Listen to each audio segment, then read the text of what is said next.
The Who. Today will be my second Who reaction. The first Who reaction went pretty well. I got a lot of comments on it. One thing just to clear up, I guess I said it was in New York, but it was in Shepperton, UK. And I feel that came from either it was in the metadata of the YouTube I watched, but I think it's more likely that the person who requested it told me it was like a New York performance, or maybe they were also talking about a New York performance and I misunderstood that it was this performance, something like that. So that's where that came from, but I've corrected it. It was the UK. And then people were just like, Keith Moon was the drummer and that Animal from the Muppets was based on him, which makes sense, I guess, because Animal was that crazy animal, whatever. And then they're like, oh, watch out, they're gonna like break their instruments. And then they were like, yeah, you were right, because about the synth track, because I was like, oh, the drummer's probably wearing headphones because he has to keep up with the track, because I could tell they were playing with the track because there wasn't just guitars. Guitars and drums, there was more stuff. So yeah, the main correction was the Shepperton Studios being outside of London. And then some people were just like, oh, you should watch. This was a weird video to start with The Who. So some people suggested some other Who things. Apparently Keith Moon passed away, and there's only Roger Daltrey and Pete Townsend who are doing their final tour. Okay, so that was the main thing, but mostly people were pretty nice and they liked my reaction. And then some people just thought I should watch. Well, they said that they're going to be breaking instruments on stage a lot, so I should get used to it and I shouldn't freak out. And that if I want to watch the really crazy stuff of that, I need to go back to their stuff from the 60s. Okay, so anyway, the other thing I want to say is that if this ends up being blurred on YouTube, it's because YouTube forces me to. This is on the Who channel, and often music videos from the official channels get blocked by the copyright owners, like whoever owns the music video rights, whatever. When that happens, it'll be blurred, but then I'll have a copy on my Patreon that's unedited. So if you want to do that, I can make it for sale. For the cheapest I can sell something on Patreon is $3, but the minimum is $4.50 if you're on an iPhone. And then I make it free for the Patreon members, but there's nothing I can do about that. Basically, if I record this video and upload it, and then YouTube decides that I can't show the music video, it will just block the video for everybody. Like, it just won't be play. It's like will not play. It won't show in the algorithm. No one can watch it. So the only way I can get around that is if I blur it. But hopefully I don't have to. But if I do, I'll have the Patreon link in the description. Okay, this is 1978 from Who You Are, and it was from Rampart Studios, Battersea, London, and Jeff Stein for inclusion in his documentary The Kids Are All Right. All right, so I guess there's a documentary. Who knew? Turn that volume up. All right.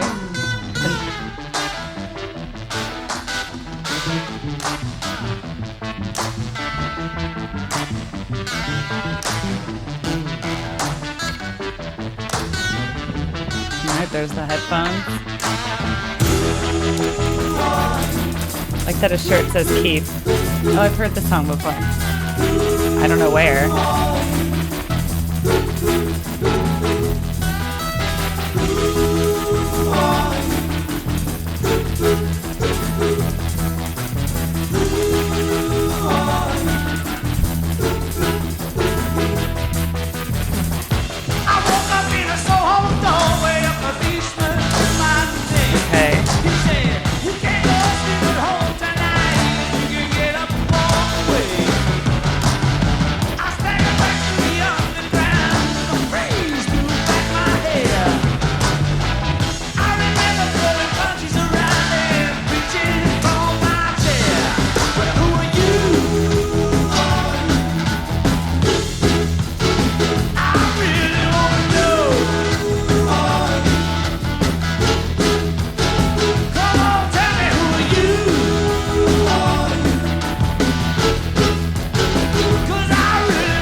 Yeah, so the reason it's so good is that they have that synthesizer behind it, so it was very different than just like a rock band without that, the track, you know? And then I like their harmony on the hoo.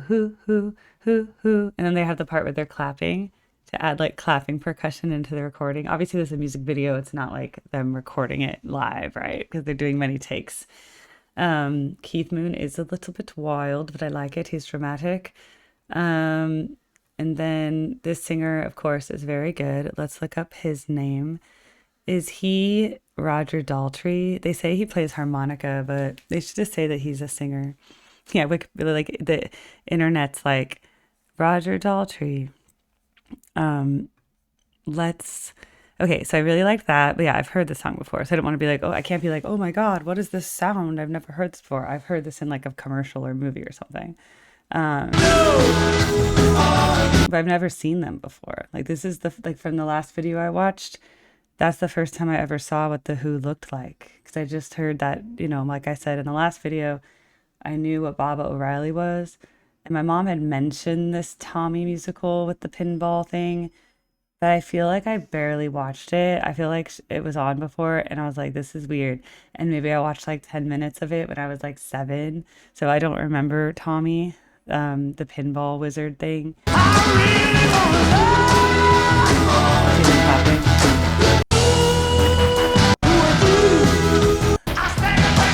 I like the duct tape. I think it's cool that they're British. Um, there's just so many good British bands. Like I said earlier, England and all that had really good music education and choral tradition. So yeah, apparently, so it's Roger Daltrey's that singer guy who has the curly hair, and he's so cute. And then I thought that Pete Townshend is hot.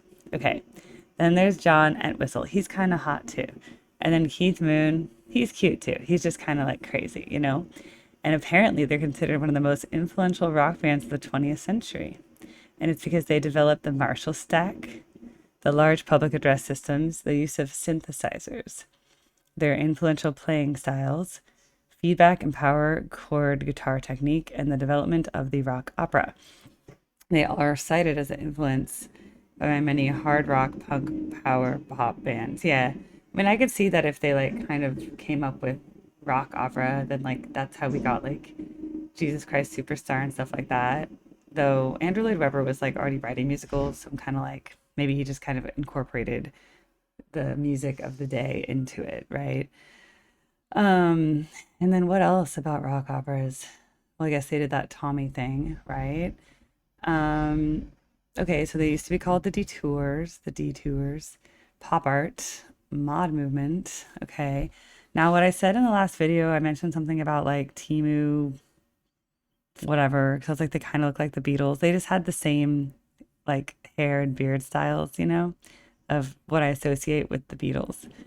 Um, because that's what I know. Like, think about it. When I was a kid, I had like the Beatles albums, and then I had Yellow Submarine, and I had Help, right? And so the only people I ever knew that had like that kind of style of like, let's see, this look, right? The beard, the mustache, and the long hair. The only people I knew that looked like that were like John Lennon and like George Harrison and Ringo Starr. Like those were the only people I ever knew who even looked like that. Because like by the time I was growing up, no one had hair like that.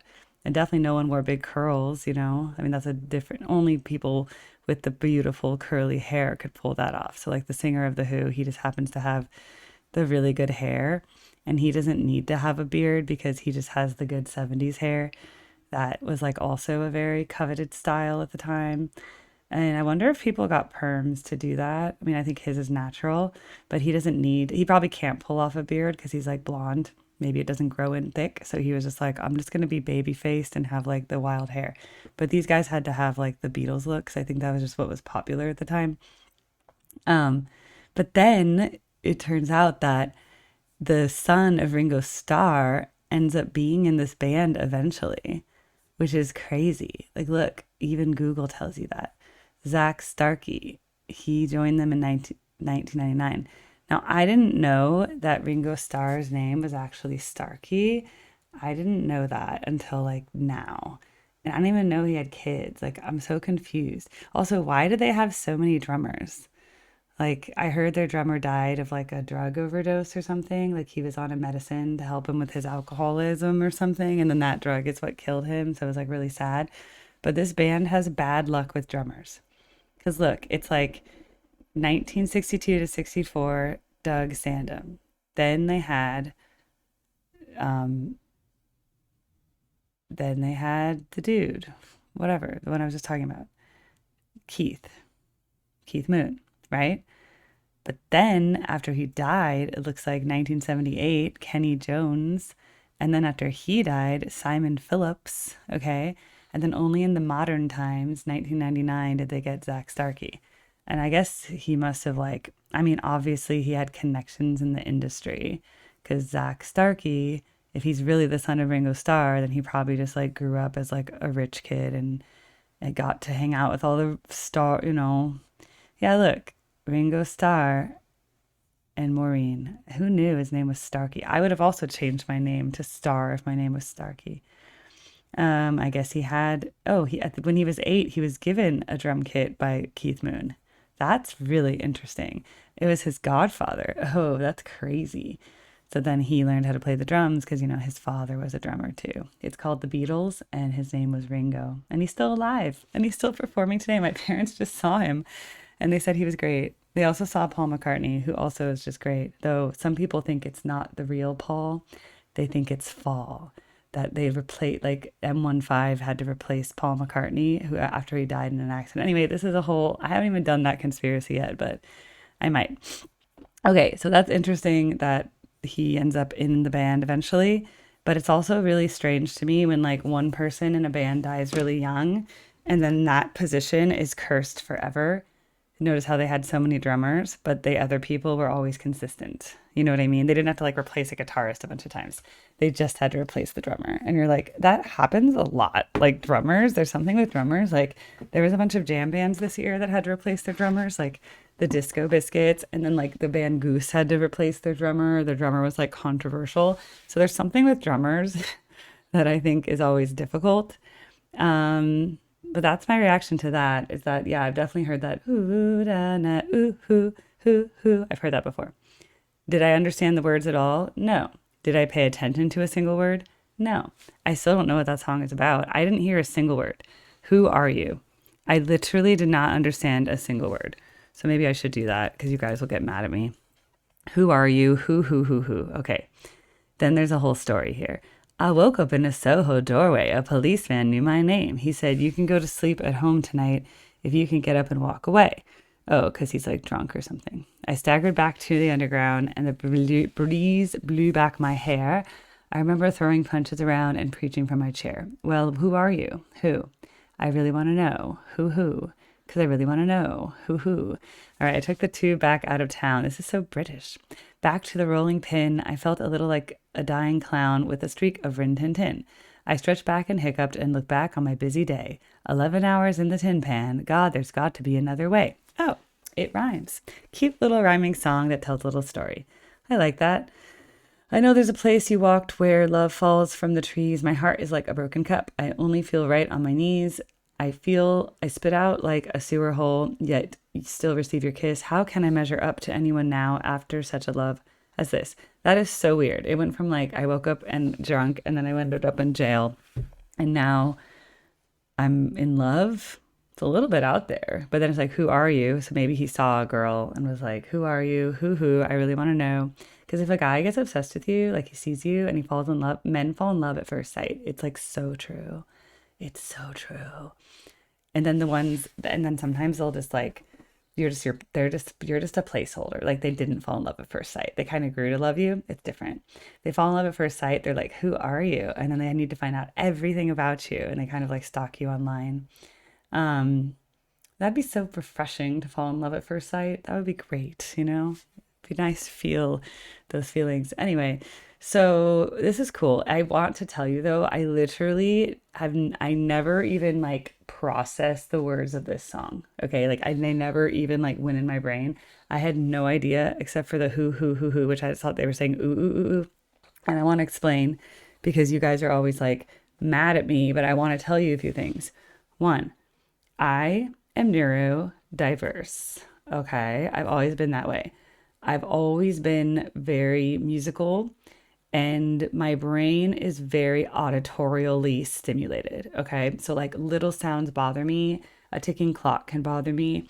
I can't read if there's words, like if there's music with words and I'm trying to read, my brain can't pull in the words because I can't just visually look at something and input it. I have to actually say the word in my head. Okay. So it's very hard for me to process language, and I'm dyslexic. Okay. Like angel and angle look the same to me. All right. So for me, then let's talk about music. Music is so, I like know I'm a trained musician too. So like I hear all the musical parts, and I'll hear the layers of like the guitar, bass, synthesizer, and like that is so much to process that the words, I hear the melody of the vocal line. Okay,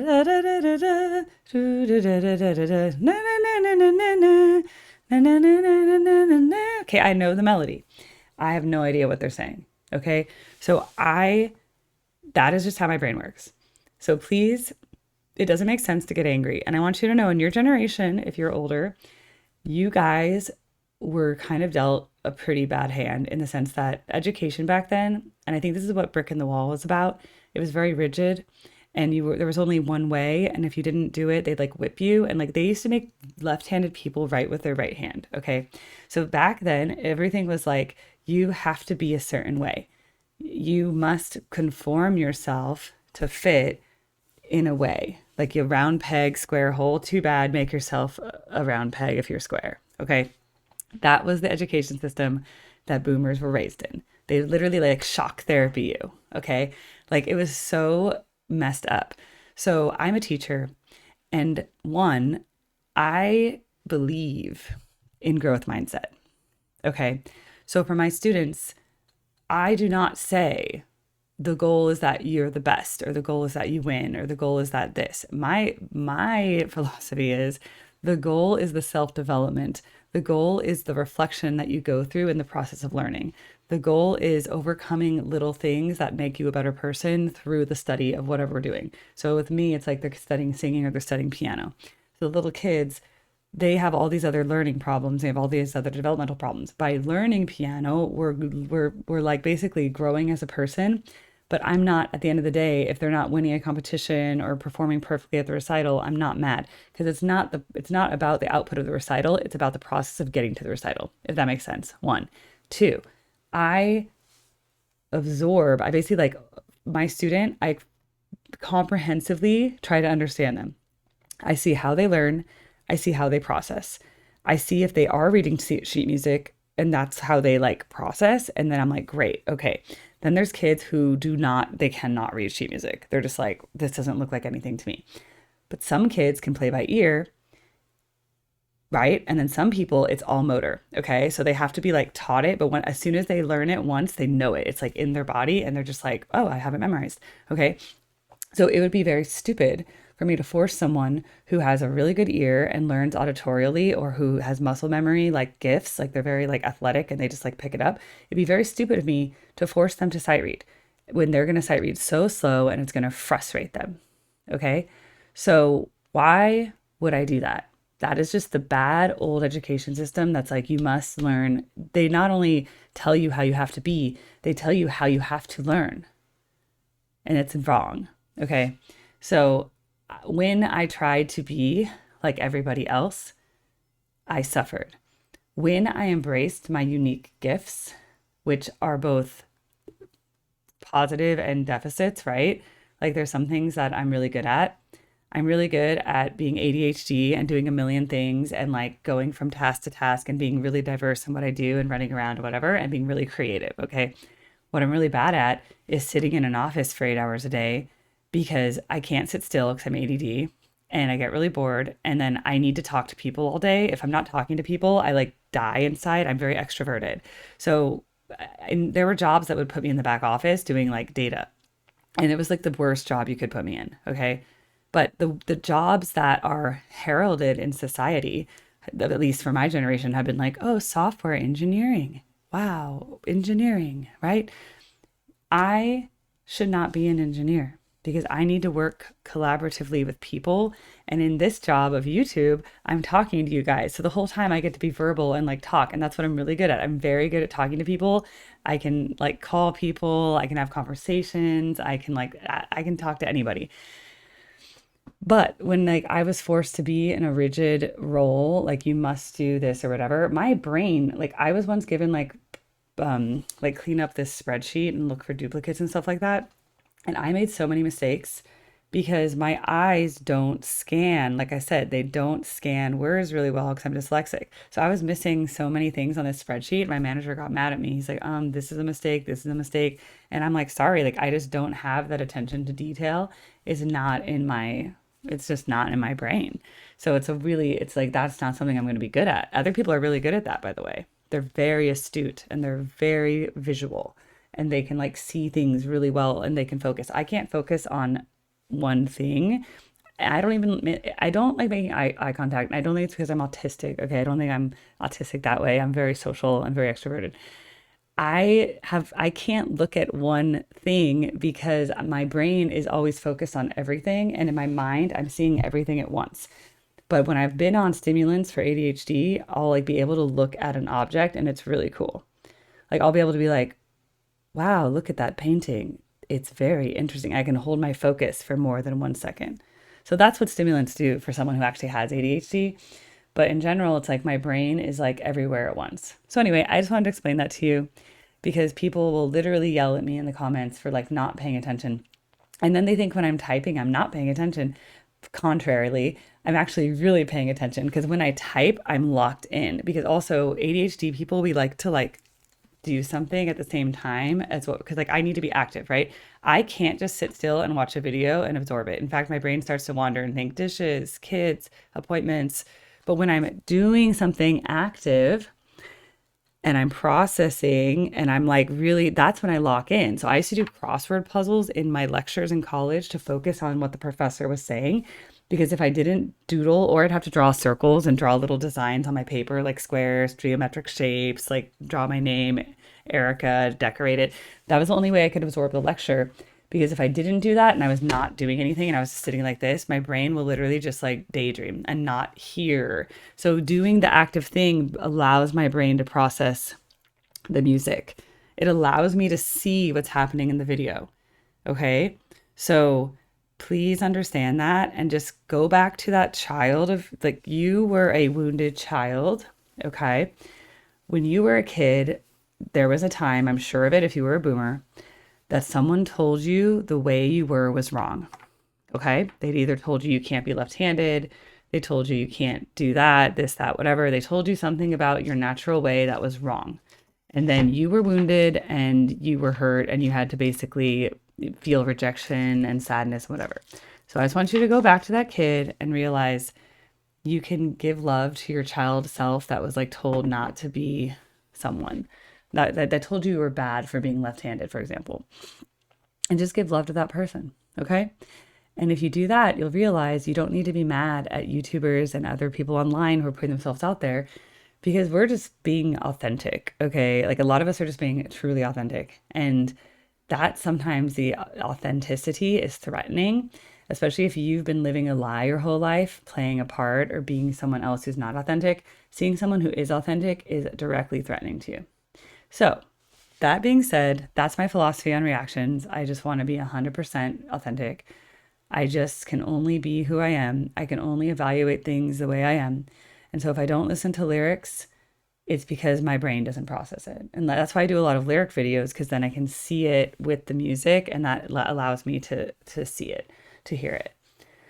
Anyway, that's just a little tidbit. I'll have to like really label this video so you guys know Erica reveals all of her learning like deficits and her brain and her neurodiversity and that's what's cool about doing this channel. It's like I learned so much about myself, and I hope that from talking about it, you guys can learn about yourselves and then just really think about how you judge other people.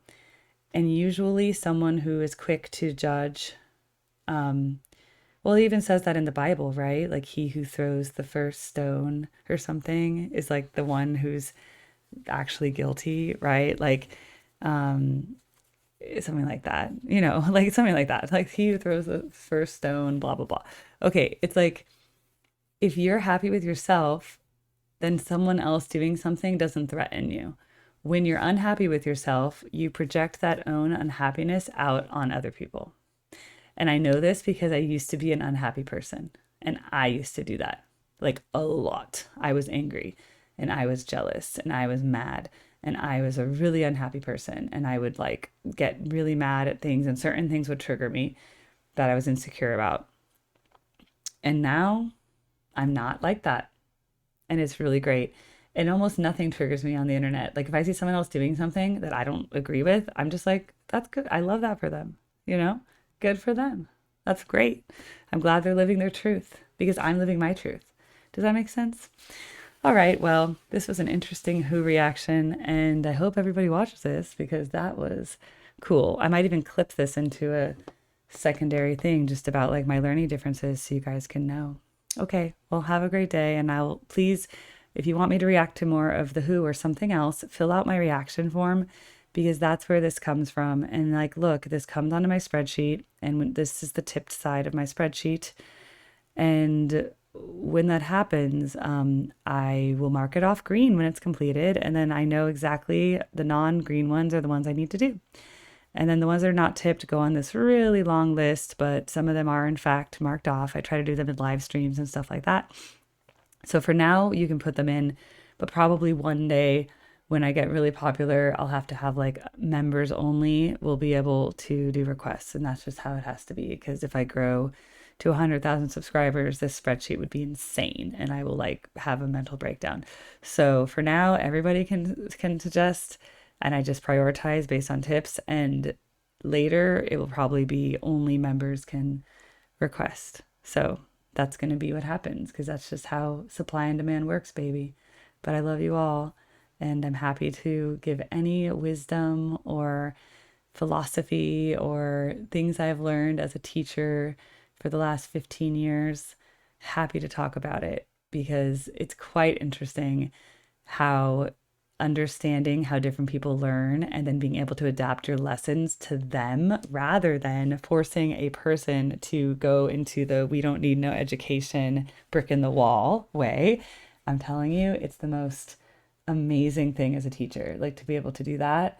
Like it's, and you see the student really light up. And when I can get the lesson to match how their brain works and I can like get their brain to learn, there's nothing better as a teacher. And I'm so glad I don't have to like hit someone with a ruler every time they use their left hand because that is just cruel. And I feel really bad that like that was a thing.